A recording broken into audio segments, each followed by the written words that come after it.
Will here, bringing you another Customers Who Click episode. Today's guest is James Bott, founder of the ASO Co., now part of Jellyfish Group, where he's the Chief Solutions Officer for mobile.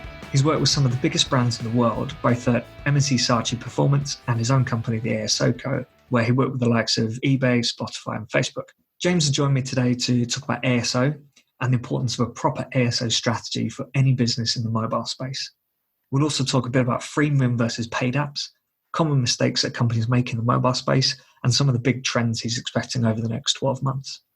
ASO started to become pretty big just as I was moving out of the mobile space specifically and turning my attentions more towards conversion optimization and marketing automation. I remember a lot of the talk those days was more about the searchability and visibility of an app in the store, whereas, as we'll come to learn shortly, there's a lot more to it. But that's for James to explain, so let's get him on. Hi James, welcome to the podcast. Tell us a bit about yourself. Why do you do what you do, and how did you get into ASO? Hi Will, so thank you very much for having me. So my name's James Bott. As you said, I'm the Chief Solutions Officer for mobile, currently within the Jellyfish Group.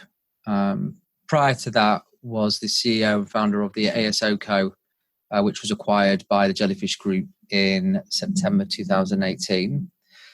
Why do I do what I do is quite an interesting question. The reason I currently do ASO is really simple, actually. So I used to work in a very large mobile media agency.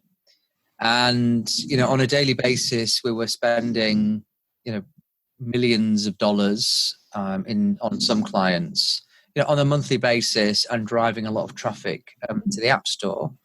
And it was very rare that we actually looked at what was happening on the actual page in the App Store. When you actually look at what's happening within the App Store, which is for the most part, for most mobile first businesses, that is the primary landing page. For most clients, we see the conversion rate of people landing on there to installing is really low. So there are lots of businesses out there spending a lot of time and effort and resource on driving people to their App Store page. But the amount of people that actually convert in most cases can be, sub 10 or 15%. So the reason we do what we do is quite simple. It's educating people on how to encourage mobile growth. And it's helping people to get more out of every single piece of activity that they're running. And also, I think what's fascinating about ASO, which is what I absolutely love, is that that it's a relatively low cost process that can have a massive impact. So if you're a very big business that is generating a lot of installs, just by changing the creative can have a really big impact. So that's really exciting for me. You don't need to spend millions of pounds in order to drive lots of further adoption.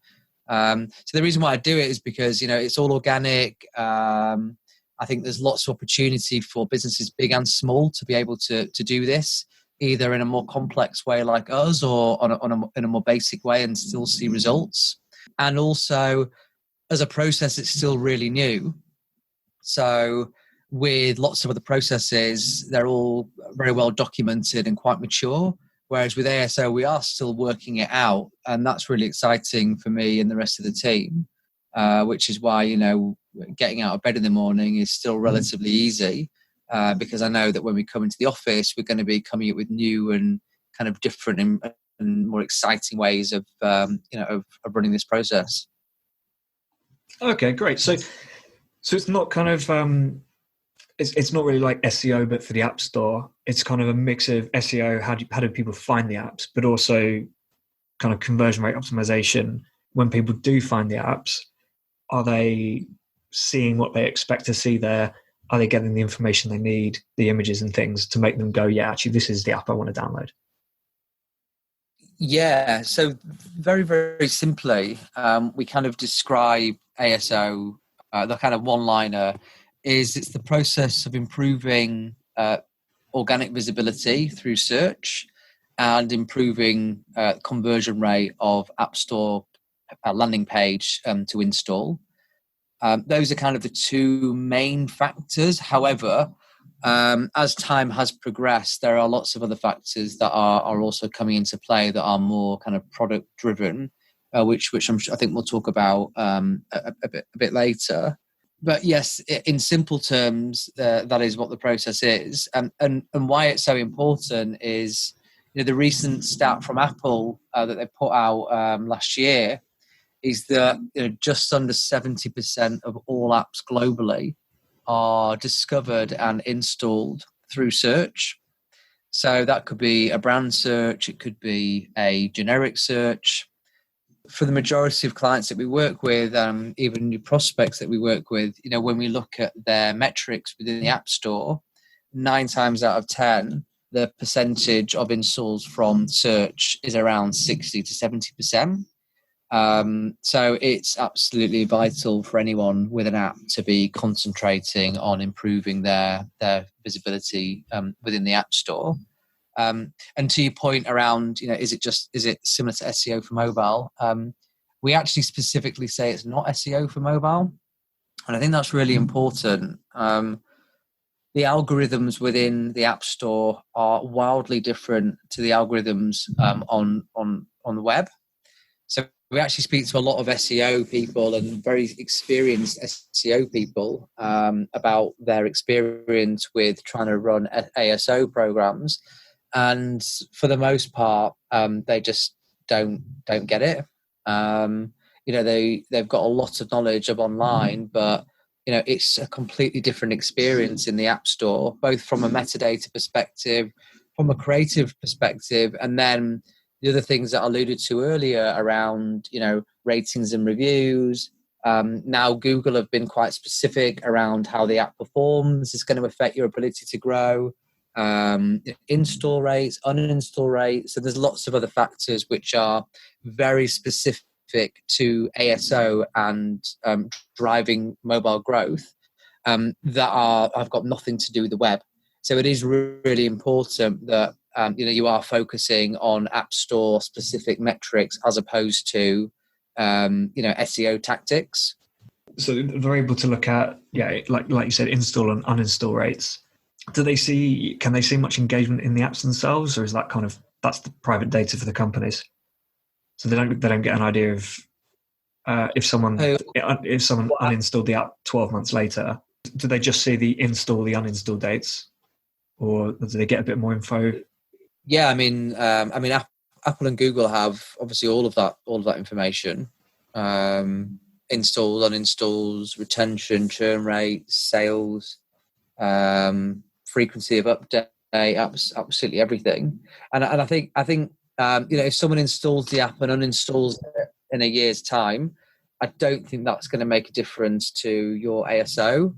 However, if you are driving and if you are spending a lot on, for example, on poor media channels or media that may have fraud included in it, which will generate an uninstall automatically or straight away, that is going to have a significant impact on your ability to grow. Both algorithms really don't like significant amounts of uninstalls. It signals that either the product isn't good and they're always going to rank a better product first, or you're trying to manipulate the app stores, which is a tactic that was used back in the day all around chart boosting and using incentivized media. And both Apple and Google have been quite vocal around these types of practices and saying that they don't favor them. So it is really important that you are looking at all these metrics and not just what keyword do I rank for. Yeah, on the topic of manipulating the App Store, I remember it must be like 8 years ago. I can't remember the name of the company, but they specialized in getting you 10 to 50,000 downloads. I think they just asked you to give away your app for free. So each day they'd have one free app in their app. And for that day, your app is completely free to use or free to download. And then the idea was you'd get like 50,000 downloads, 100,000 downloads in a day, massively boost your App Store ranking, which would then get you the organic downloads. Yeah. And then I think Apple told them Apple banned them and told them they can't be a marketplace within a marketplace. Yeah. Which I suppose is kind of fair from their point of view. Yeah, and absolutely. I mean, and this is where there's been an almost seismic shift within the App Store. And I think in Google, yes, the algorithm within Google Play is pretty complex and intelligent. But Apple is definitely getting a lot better in terms of favoring quality over quantity. So the days of just buying loads of installs and the whoever's got the deepest pockets would get the most visibility, those days are definitely coming to an end, and rightly so. Apple should be and Google should be favoring and promoting the best products, not the products that have the deepest pockets, because it's all about user experience for them. And if it's very easy to get visibility of your product just by paying for it, then that's not necessarily the best user journey, for users of the App Store. So all of these metrics that are in place are put there specifically to encourage developers and essentially make them produce better products, and the better products are the ones that will get better visibility. And I think it's a great move from both of them, because I don't want to be shown substandard products, just because someone's doing a chart boosting campaign. I want to search for something, and whatever is the very best, or the best 3 or the best 5 or whatever. I want to be able to see them, and I should be shown them. And so I think it's a good move all round. However, it does make our jobs harder, because 2 or 3 years ago we could just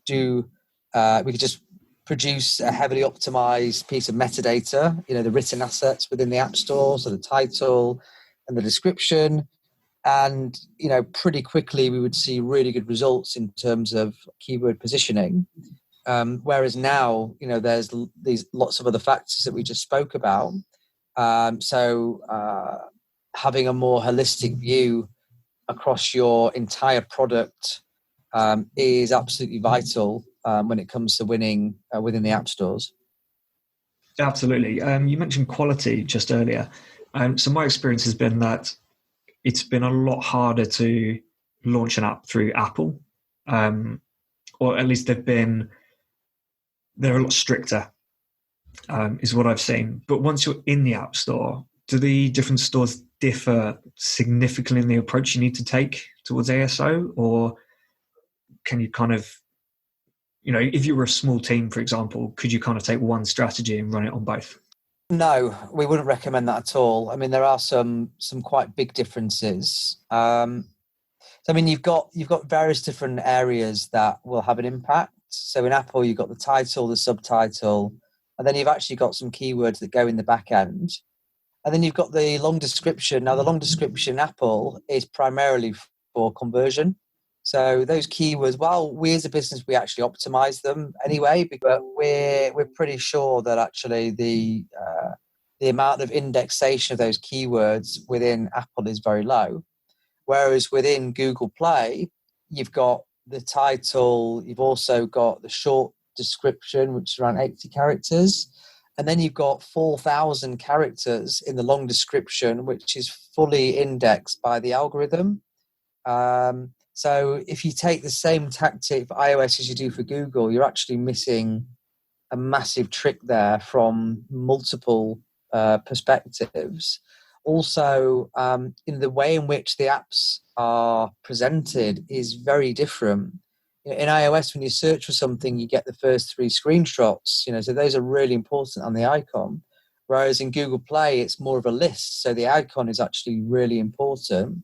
And up until recently, the screenshots in Google Play were essentially below the fold. So the format and the way that you optimize has to be platform specific. It's not a one size fits all. And we understand that it's difficult for some teams and capacity's hard, but if the app is, one of your primary revenue streams, then really you should be focusing on the individual platforms and looking at how they are presented and what people see when they go in the App Store, because the two experiences are very, very different. So I guess on that topic then, are there any big or common mistakes you see in mobile strategies? Yeah, I mean, I think the number one has to be not having the right tech.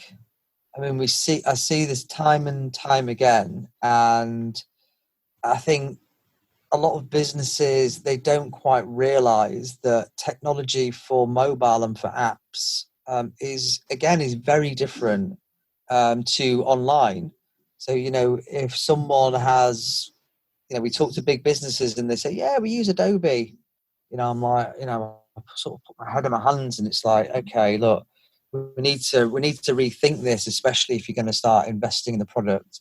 So having mobile specific technology for media, for retention, for push, for analytics, all of these things work very differently to how they work on the web. So I think kind of primary area that businesses don't get it right for a launch is not having the right technology, and that really can make or break a business. If you don't have the right data, you don't have the right viewability on what's happening, you don't have the ability to optimize correctly. I mean, there's so many things that you'll be limited by if you don't have the right technology in place. So that would be like the number one. Before you even do anything, make sure you've got the right kind of tech stack in place. And a lot of vendors offer services for free. So even if you are a small company and you're thinking, well, that's going to cost a fortune, there are lots of these vendors that offer a very low usage package for startups. So there aren't any excuses, quite honestly. And then I think the other kind of main one, which we see a lot, is just not having the right KPIs. We still get people like fixated on cost per install, and we've moved on a lot since then. If you've got the right setup, yes, cost per install is important. You do need to be monitoring it, but looking at downstream funnel events and before we started before you hit the record button, you were talking about LTV and lifetime value and modeling and stuff like that. All of that is very feasible within mobile. And I think the more you understand about your user and the more you understand about LTV, the more you're going to get from all channels, whether it be paid or organic. Because once you have an understanding of the value of that user, it's much easier to invest back into growth. And if you don't have that understanding, it's very hard to invest, and you just spend a lot of time trying to buy everything as cheap as possible, when really you can afford to spend more because users are worth more. Yeah, if you're going to have a mobile app, make sure you've got mobile specific technology involved. I guess even if you have a massive web business, it kind of makes sense if the tools you're using there are not too suitable for apps, go and get a different tool and have almost a separate tech stack, really. Yeah, of course. I mean, look, there are some really good vendors that do both, and Jellyfish is a big partner of Google, and I know that they've got some really exciting developments when it comes to looking at app to web, a mobile web to web and to app, and all those different journeys. But yes, I mean, for a lot of businesses, it's vital that you've got a stack for both, or at least a stack that caters for both, but has mobile specific components within it. I mean, definitely. Yeah. And then, on the KPI side, I think it's not a problem that's exclusive to apps, obviously, but a lot of businesses tend to focus on KPIs that are a bit too top end of the funnel, and they're not really considering whether they've got valuable, engaged customers. They're kind of looking at, someone might be but you'll get a report or asked to be put a report together on cost per install or cost per sign up. And actually, you need to be looking at, well, are these people using the app? Are they spending money? Are they actually valuable? Yeah, absolutely. Yeah. So, do you think? Obviously, there are a few businesses you'd exclude, but is a mobile app kind of an essential for any B2C business now? No, definitely not. I'm happy that we've actually moved on from everyone needs an app, because when I got into this business a long time ago, and I say that when the App Store launched, and a few years after, it was like everyone had to have an app. Didn't matter whether you were e-commerce or brands, everyone had to have an app. And it was ridiculous because there are all these apps being built by Bacardi or whatever, and no one was using them. So people were spending a lot of money on apps, and no one was using them. So I'm glad that we've kind of passed that point. An app is all about driving. It's all about either driving revenue, or I think it's about driving value, or it's about driving retention, right? So if you've got an app that drives revenue, then absolutely it makes sense. If you have an app that drives value and brand value, so it might be looking up an insurance policy or understanding, I don't know, a travel planner or something that is associated with your brand and actually has like a really, really large value proposition to your users, I think that makes a lot of sense. And then the other side is for retention. So, apps are very useful and actually quite engaging when it comes to retaining existing users. And also really good for research as well. So, I mean, travel is a great example of that. You don't book your holiday. You don't book a holiday every month. I mean, most people don't anyway. I certainly don't. But it's important for brands like Hotels.com and various others, or Skyscanner or Price, whoever it is, to remain engaged with users, in order for them to then either research on the app or obviously book through the app. So I think if there's a very clear value proposition, which I know sounds really obvious, then it does make a lot of sense. And then the other ones that we see as well is these kind of more companion type apps. So I wouldn't say banking, but more definitely the insurance sector. I think in this kind of savings sector, I think it's really interesting. So a lot of it is done online, but then you can kind of check how your savings are doing, or if you're playing the stock markets or whatever that might be. Or if you in gaming, I know there's a lot of console games have got companion apps which are quite useful for doing different things on. And actually, more recently, I saw a really good example of using an app for security. So you log on online, then it sends the app a code. You click yes on the app, and then you're automatically logged in online. So I think there's quite a few use cases of having a really valuable app, but I think without that very, very solid use case, which should have a very clear path to value for both you and the user, then just don't do it. Yeah, absolutely. I remember, kind of 8-9 years ago when things were really kicking off, and every single company out there launched an app. And particularly in e-commerce, you basically just got the same experiences on site. And it might be cool to use once or twice and test it out. But if you're not, you don't shop on the same e-commerce site every day, or a couple of times a week. Whereas games and like companion apps and things you would use, travel apps, companion apps to travel sites. You can sit there kind of picking places you want to go or finding bits of inspiration, and it is stuff you can do on an everyday basis. I think it's a really good Really good point. That's really need to consider whether a mobile app actually offers value to your customers and therefore your business. And then it actually goes back to KPIs actually, because especially in travel, I mean, this might not be so relevant now, but I remember a while back, with someone like Skyscanner, for example, a lot of people research on Skyscanner but will purchase online. So it's really important to have the right tech stack along with the right KPIs in order to understand, what the value of mobile is there. Because if you just looked at mobile sales, you might think, oh, okay, well, actually, we're not really getting much value out of the app.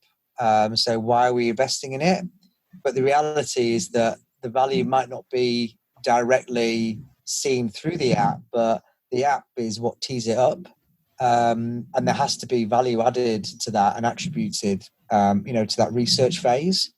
Especially if you're a business that has an app and a website, but most transactions happen on the website, but there is an ability to search or browse on the app.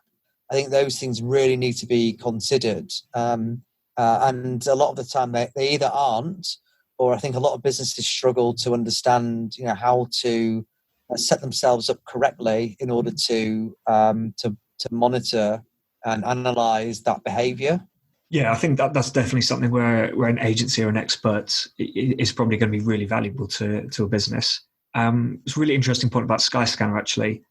As an affiliate site, or mainly an affiliate site, I think now, you kind of know that you're going to click out to Ryanair or you're going to click out to another website to actually make your booking.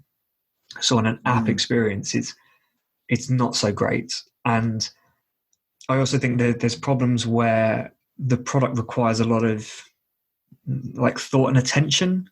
There are lots of little add-ons and terms and conditions and little bits that you need to take into account when you're making that purchase. And I think a lot of people feel more comfortable making them on a desktop where they feel they can see, or a laptop where they can feel they can see all the information on one screen, as opposed to a mobile where it's quite easy to get lost a little bit. Absolutely. And I think it's a lot better now. But yeah, 5 years ago, I think that was one of the main, or maybe a bit longer than 5 years ago, because obviously Skyscanner is, we're talking about Skyscanner specifically, they're obviously a fantastic product and they've got, huge engineering teams and, it's a brilliant experience. But in the early days, they work with so many affiliates that a large portion of them, were not mobile optimized.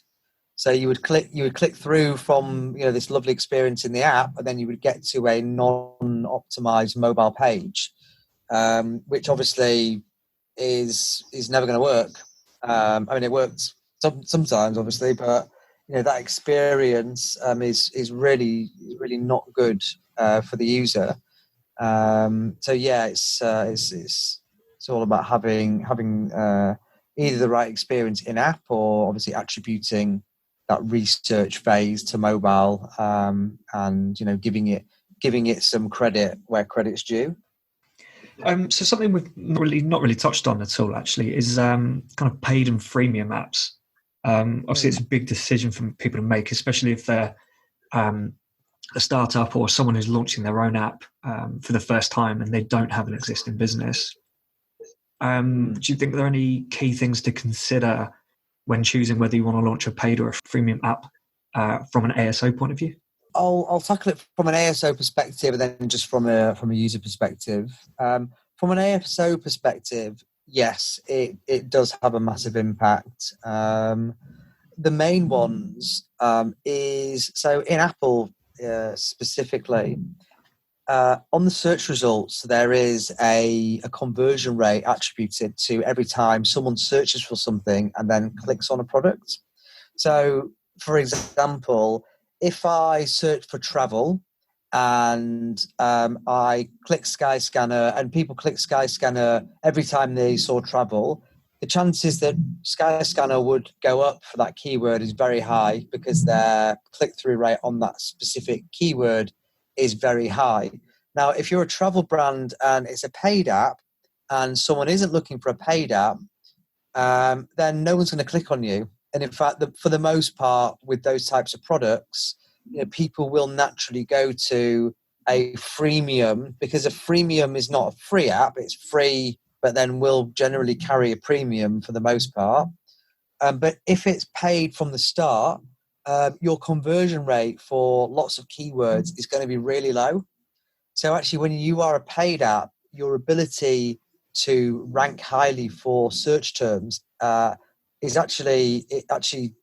decreases quite significantly. So from an ASO perspective, paid apps are generally much harder to drive significant organic visibility and growth within the app stores. So definitely something to consider. So do you think if you really, really wanted to launch a paid app, do you think potentially a better idea is to actually use other marketing channels or web-based marketing channels and build up kind of audiences that you then push to the App Store? You kind of build that relationship with people first and kind of convince them that they need to pay rather than trying to rely on the organic. Yes, I think definitely. And also I think the thing to point out there is that, ASO is one strategy, right? It's one part of what should be a much bigger marketing mix. I think people who, not many people do this, but some do, they think ASO is the kind of, the only thing they need to do. But it's not, you still need to drive, brand affinity, and you still need to do all those other things in order to get people engaged. So 100%, I think if you've got an app that you need to pay for straight away, yes, there are lots of other channels that you can drive acquisition through where you can maybe tell the story a bit better. There are, obviously you can run paid, which still appears at the top of the app stores, both if you run it on Google UAC or if you run it through Apple search ads. So there is that ability to do it through paid and still appear, where you need to be. But yeah, from an organic perspective, it's a lot harder. And then I think just generally, history has shown us that any app that's a walled garden from the first install, generally the conversion rates to either registration or to sale tend to be a lot lower. And unfortunately, we do live in this world of free consumption. And I think even just giving someone a little bit of content or a sneak preview or something like that, I think will make your conversion rate a lot higher. So generally, not with everything, because not everything should be free, but for the most part, freemium apps are a lot easier to grow, a lot easier to grow organically. Generally, we see higher conversion rates, not just from install, but obviously install to registration and registration to purchase. So yeah, I think all these things need to be considered, unless you are, what's a good example? You're TomTom. I don't know, TomTom, for example. You got a massive web presence. You've got significant amounts of traffic. You've got a huge database, and you've got a product that is a paid product. And I think at that point, it obviously makes a lot of sense. But like everything, I think without people kind of knowing the look and feel of how a product is, I think there's generally some reluctancy to pay before they've played. Yeah, I guess for someone like TomTom, it's almost an additional accessory. So people have probably got their GPS, aren't they? I think nowadays, TomTom, having an actual TomTom in your car is the actual unit. I mean, I haven't seen a unit for I can't even think how long. Yeah, it's probably been a while, actually. A long time, yeah. I don't even. I mean, I'm sure they probably do sell them, and I'm sure people just want them in their cars and they don't want to use the phones. But I imagine their app is maybe not primary. I mean, I've got no idea. I don't know anything about their data or how they're currently running. But I mean, it's not very often that you kind of see a TomTom stuck in the window. It's usually a phone. Yeah.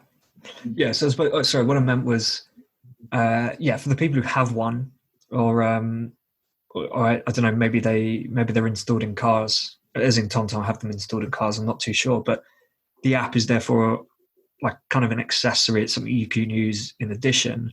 But for the people who don't have it already, because TomTom is a paid thing, they view the app as just that product, but in an app form on their phone.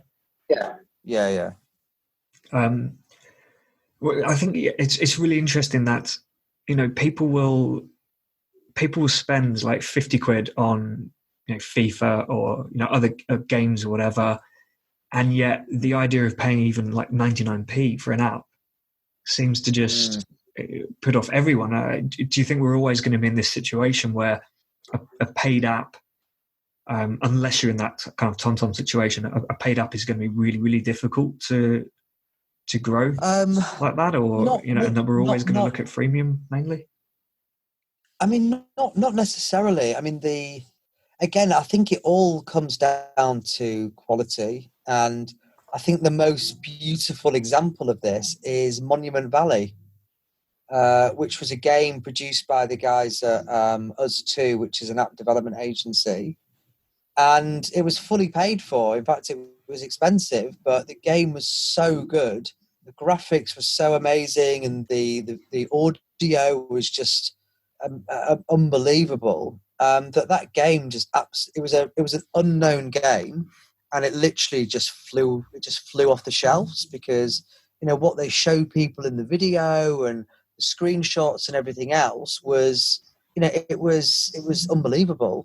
And that game continues to do extremely well for the business, and Apple have featured it, and I think it might have been Game of the Year at one point. So I think there's definitely examples of unknown games that are paid that have done really, really well.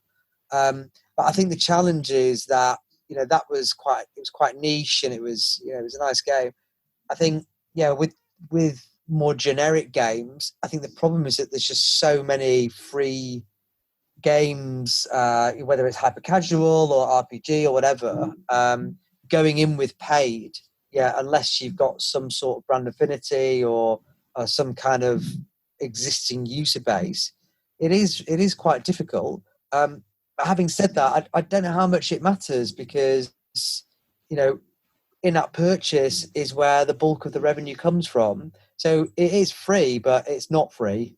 It is free up until a point, and that is the loop of the gaming world is hook in with with a few levels, and once they are comfortable and like the game, and that's where the money starts to get spent, either to unlock new worlds or coins or ships or whatever it might be. So I think if we're talking gaming specifically, they might be free, but only to a certain point. So I'm not sure it matters if it's free or not free. If it's a good game, that is. Yeah, if it's a good game and you've got a way to monetize it within the game, and I think a lot of them tend to focus on kind of that speed and convenience of speed. So if you're pretty good at the game, rushing through the levels, you might find that you have to actually pay to continue, whereas other people who are happy to wait out the game. Obviously, it depends on the type of game, doesn't it? Yeah, absolutely. Yeah. So what do you think, do you see any big trends coming up in mobile over the next maybe 12 to 18 months? And any big things people should be looking out for or considering when they're building their apps? I think this kind of siloed way of looking at mobile is definitely starting to shift. I mean, we've been talking about holistic mobile strategies for a long time. The reality is that a lot of businesses still don't have that joint up approach to how it works. And again, a lot of that boils down to the technology because they don't have that technology. So I think we are going to see a lot more joint up strategies for businesses. Interestingly, I was reading a piece about digital adoption and transformation due to the current situation that we're in So I don't know when this podcast is going to go out, or for anybody watching in the future, we're in the middle of a global pandemic. And we are literally currently isolated within our homes.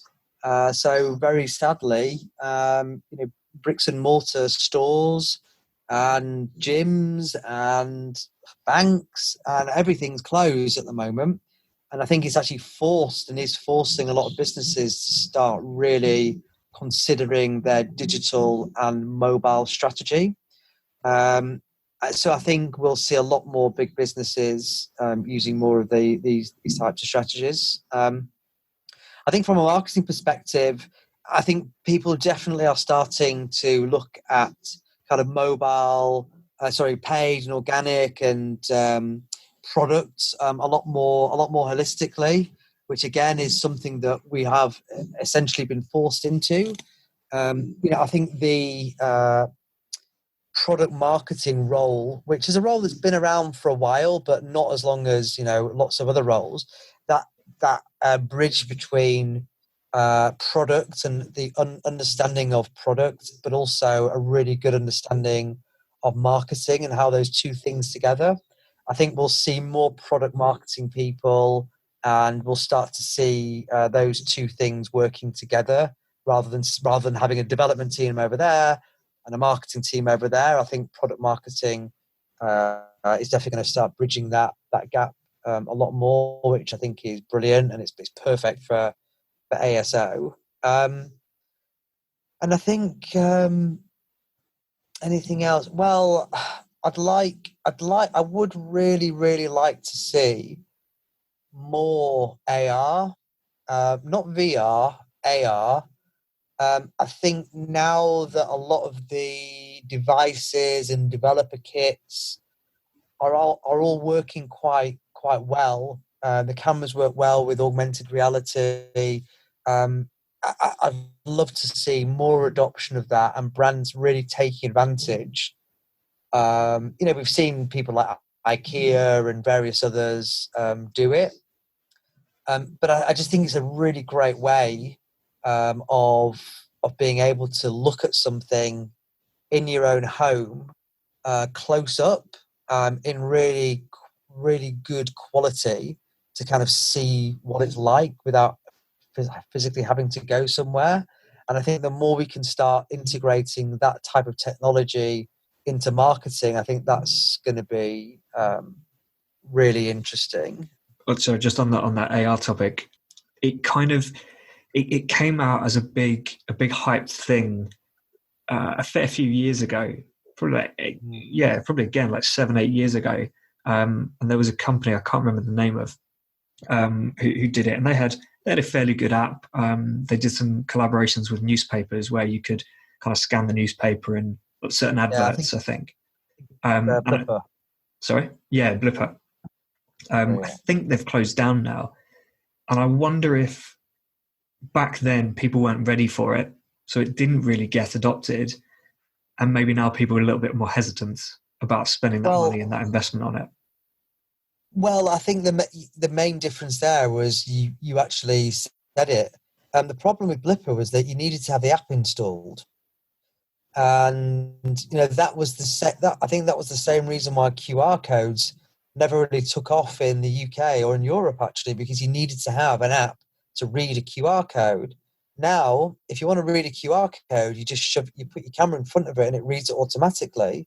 And if you want to use augmented reality for a lot of things, all you need is the phone. So the technology is now embedded in the device. You don't need, or it's built into the app or the experience or whatever it is. Like I saw a great one recently. I don't know if you've tried this, but it turns on and off. So it can be a bit. Sometimes it appears, sometimes it doesn't. But if you Google on your phone, how big is a wolf, or how big is a bear, or how big is a shark, Google actually, with your device, it puts the bear in your room, the actual size. So you can sit in your living room and have a full size grizzly bear in front of your TV, actual size. And you can do the same thing with a great white shark. And You don't need any technology. All you need is your phone for that. So I think it's more about the adoption of technology in the phone, and that's what's going to increase the adoption. Basically, the barrier to entry is much lower. And I think Blipper were ahead of the time. The challenge with Blipper was, if you wanted to do it, you had to download the app, which is for a lot of people a big barrier. And a lot of markets, especially when data usage is expensive, or memory size on phones in certain markets is still quite low. Downloading another app just to have a look at something is just never going to happen. Yeah, especially as it's it's a brand people aren't familiar with, which again is going to make it difficult. Whereas obviously if IKEA do it, the moment you talk about that, people know you're talking about AR to do with furniture. So you kind of, even without seeing the app or seeing a description of it, you have a pretty good idea of what that app's going to do. Whereas, something like Blipper, which was just AR technology in an app, I guess people maybe just didn't have a clue what to actually use it for. Really interesting tip about the Google thing. I'm going to have to try that out. I want to see how big a wolf is compared to the dog. Yeah, check it out. And then they had a great white shark in my living room, which was brilliant, especially as my wife was sat on the couch and it was basically eating her head. Well, for anyone listening, literally. Google how big is a animal on your phone and see what happens. Yeah.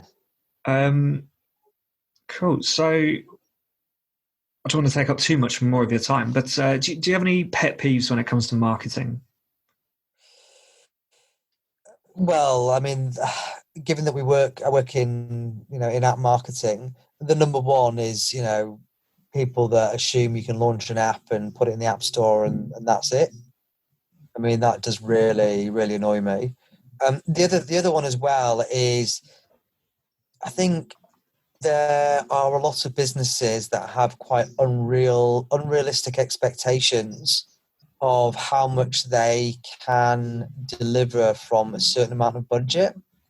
And it is quite frustrating when we speak to some businesses and they say, we want to drive 10 million of sales, and we go, brilliant, right, what's the budget? And they say, well, we've got 50 grand and we might be able to find a bit more.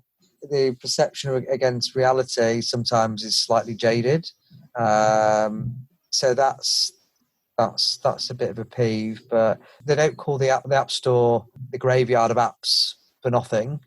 There are hundreds, millions that are inactive, that are dreams of people that either haven't done it correctly or haven't fully invested into the product.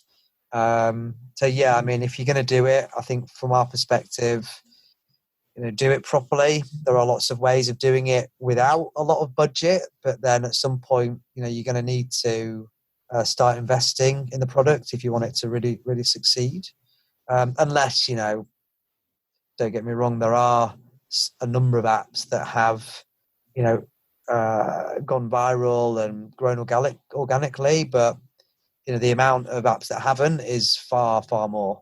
Yeah, I don't hear too much about this anymore, actually. But there was a big thing about going viral with an app, and kind of the kind of growth hacky people were really pushing that and saying, well, we'll launch this campaign for you, we'll go viral with the app, and you're done, and it's going to cost you 50 grand or whatever.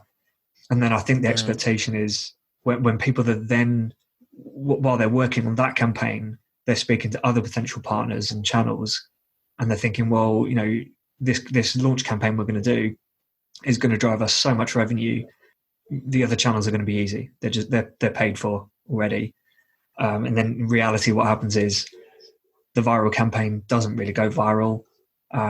They might get a few thousand downloads or whatever, but it doesn't go viral. It doesn't bring in that revenue which they were planning on using to actually to funnel into the other channels. Yeah, I mean, it's going to go viral is not a strategy. So that's not really a viable business model. So finally, you've got your one marketing channel or tactic that you'd like to kill off. What is it and why? Well, the one tactic that I would definitely kill off is being fixated on being number one in the charts. I mean, you talk about pet peeves. This is also a peeve as well as something that I would like to abolish.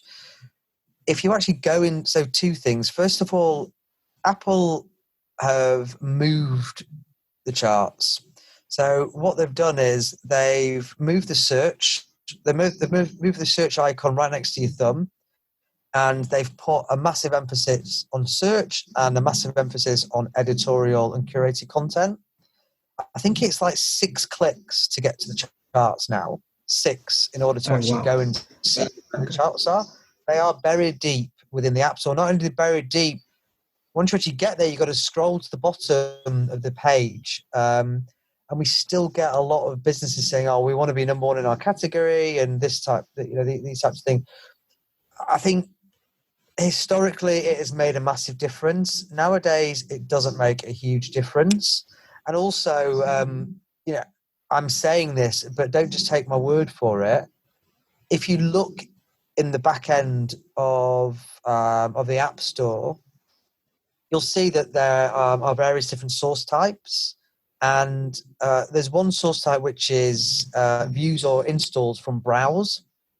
Now, for the most part, for most businesses, that's less than 10%. And browse is any time that your app appears, either in category or in the charts.